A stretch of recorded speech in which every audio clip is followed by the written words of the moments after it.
Philippines,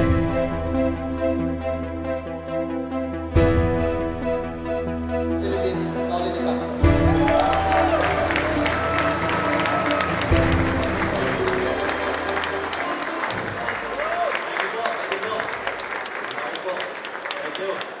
Thank you, kaibigan Tony Miloto, GK Executive Director Luis Oquiñana, sa lahat po ng mga partners ng GK mula sa National Government, sa Senado at sa Kongreso, local government officials, private and business sector, including the academe, and of course the media, to the men and women of GK, the young and not so young, and young ones. At sa lahat po ng ating mga kababayan narito ngayon, sa inyong lahat, magandang gabi po! Ayan!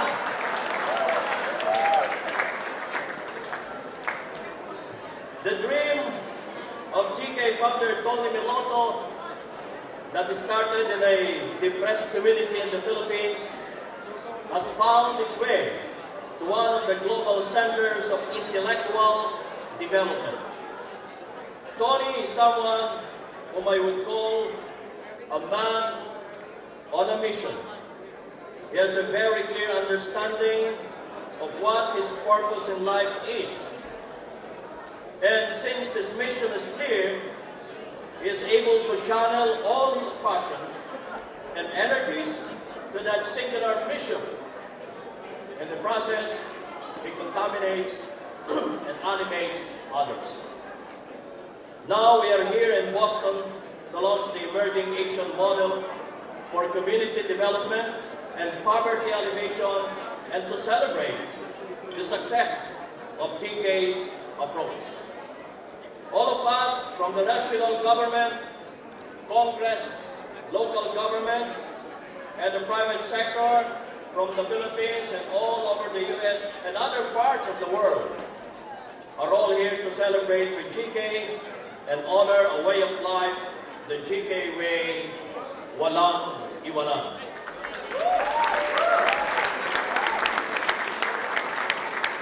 The birthplace of GK in Bagong Silang, Caloocan, and the venue for this global summit in Boston, USA, are worlds apart.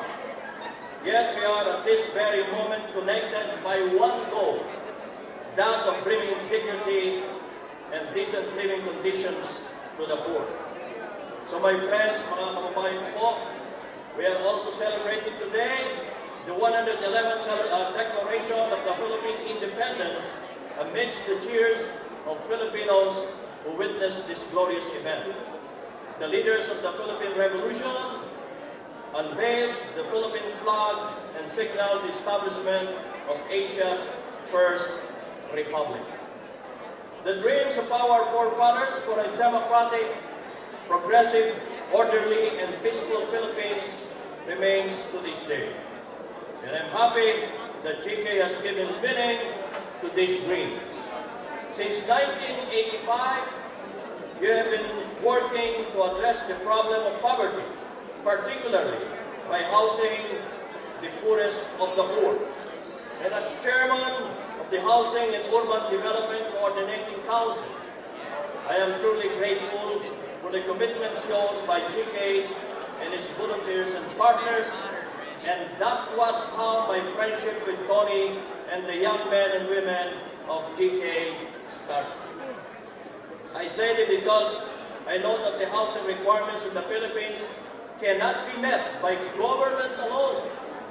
The total housing need is estimated to reach 3.7 million by 2010. And of this number, about 1.1 million units are for the informal settlers and the low-income families. We need everyone's help to meet this requirement. GK and many others like you have answered the call, and let me take this opportunity to express my thanks to all of you who are part of GK's work. Maraming salamat po sa inyong lahat.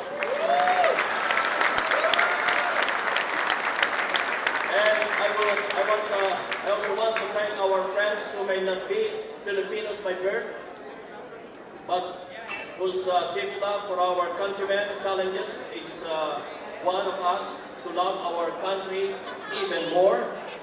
And thank you for caring enough to make a difference in the lives of Filipinos. Sa inyo po, thank you very much. Salamat. Maraming salamat. At marami nang nasabi at naisulat tungkol kay Tony Minoto at sa Gawad Kalinga. Marami ng bahay ang inyong naitayo. Maraming buhay ang napasaya. Umuusbong na rin ang GK communities at marami lang gumagaya sa inyong paraan ng sama-samang pagkilos.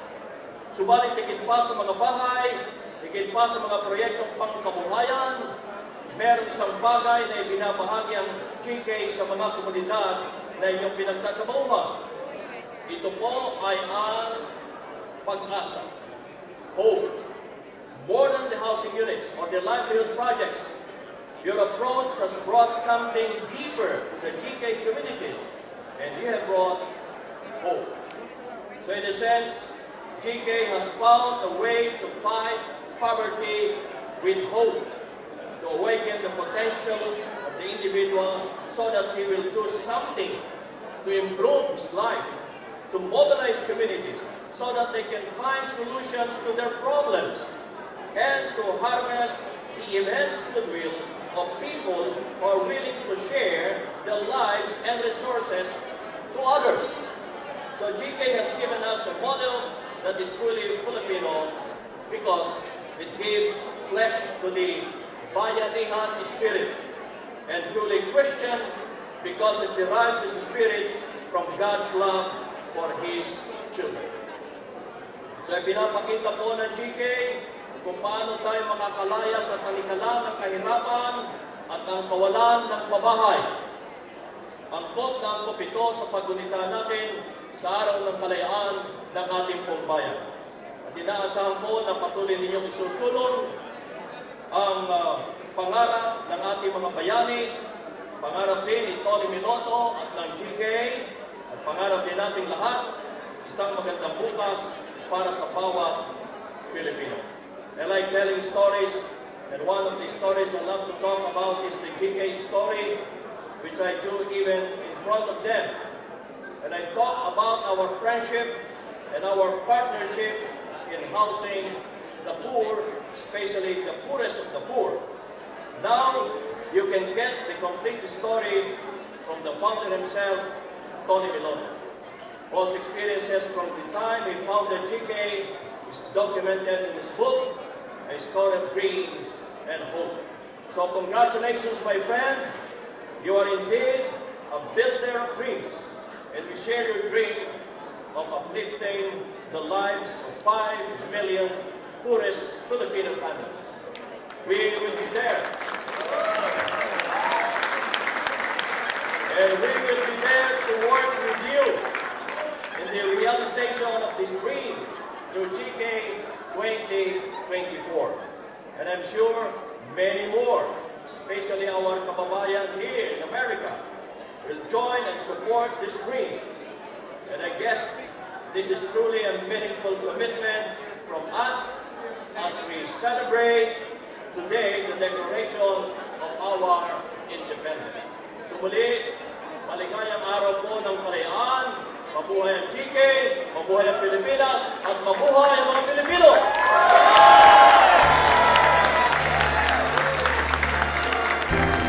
Thank you so much, Mr. Vice President.